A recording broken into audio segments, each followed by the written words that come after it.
கொங்கு மாநகரில் பிரசித்தி பெற்ற திரிநேத்திர தசபுஜ வக்கரகாளியம்மன் திருக்கோவிலில் வருகின்ற மே மாதம் 26ஆம் நாள் 33ஆம் ஆண்டு தஞ்சை ஆலங்குடி மாபெரும் குருபெயர்ச்சி விழா சிறப்பாக நடைபெறவுள்ளது.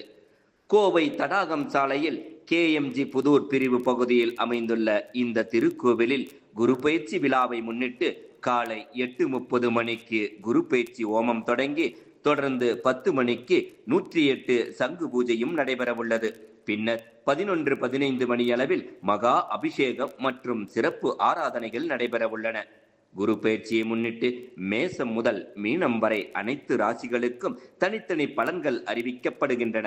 இதில் கல்வி, வேலை, திருமணம், உடல்நலம், தொழில் முன்னேற்றம் உள்ளிட்ட பல்வேறு அம்சங்கள் குறித்து பக்தர்களுக்கு வழிகாட்டுதல்கள் வழங்கப்படும். மேலும் விழாவில் கலந்து கொள்ளும் பக்தர்களுக்கு அன்னதானமும் மற்றும் பிரசாதமும் வழங்க ஏற்பாடுகள் செய்யப்பட்டுள்ளன. இந்த நல்லதொரு நிகழ்வில் திரளான பக்தர்கள் கலந்து கொண்டு சுவாமி தரிசனம் செய்து அருள் பெற வேண்டுமென சிவ ஸ்ரீ ஞானசேகரன் சிவாச்சாரியார் மற்றும் கோவில் நிர்வாகிகள் அழைப்பு விடுத்துள்ளனர். மேலும் விவரங்களுக்கு 9332000801 மற்றும் 9500491801 என்ற எண்ணிற்கு தொடர்பு கொள்ளலாம்.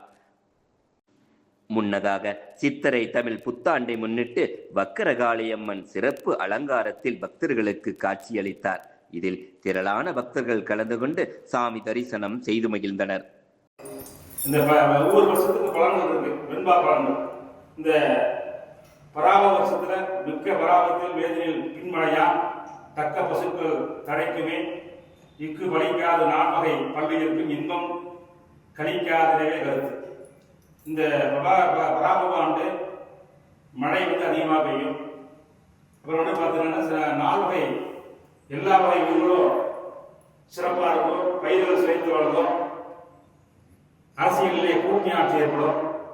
இது கண்டிப்பாக நடக்கும். அப்புறம் சொல்றது எழுதி வச்சுக்கிறீங்க, நடக்கும். இதெல்லாம் முதல்ல பஞ்சாயத்து எப்படி சொல்றது, காலவரையை அனுசரித்து கட்டத்தை வச்சு சொல்றது. ஜோசியை கரெக்டாக சொல்லும்போது அது பழிச்சிடும். அது மாற்றமே இல்லை. இந்த மாமிகளுக்கு சொன்ன குளத்தை பார்க்கணும்னு சொன்னேன், ஜாத்தை பார்த்தேன் 5வது அப்படின்னா முடிஞ்சு போச்சு. அதனால எல்லாமே அந்த பஞ்சபூதங்கள் இயற்கையும் நடந்துருக்கோம். நாமெல்லாம் ஒரு கருவி ஆகினாலே. அது 2வது பார்த்தீங்கன்னா இந்த கந்தாய பலன் என்று சொல்வாங்க. ஒவ்வொரு ராசிக்கும் ஒரு பலன் உண்டு.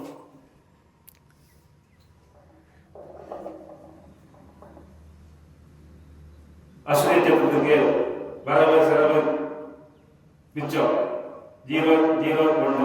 பரணியத்திற்கு 301.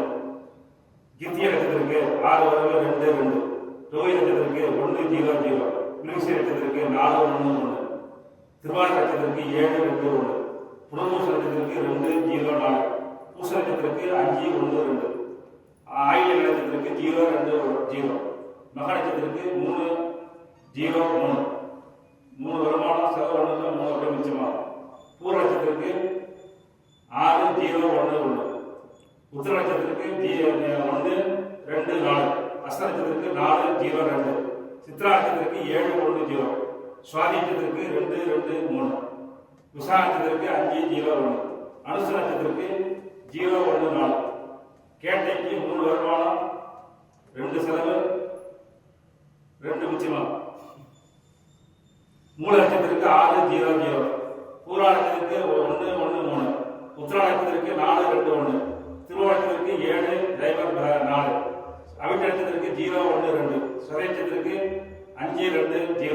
பூர்வ நட்சத்திரத்துக்கு 003. உத்திரா நட்சத்திரத்துக்கு 311. ரேவதி நட்சத்திரத்துக்கு 624. இதெல்லாம் என்ன பண்ணீங்கன்னா அந்த அப்படியே கரெக்டாக பார்த்தீங்கன்னா அந்த பலன் நடக்கும்.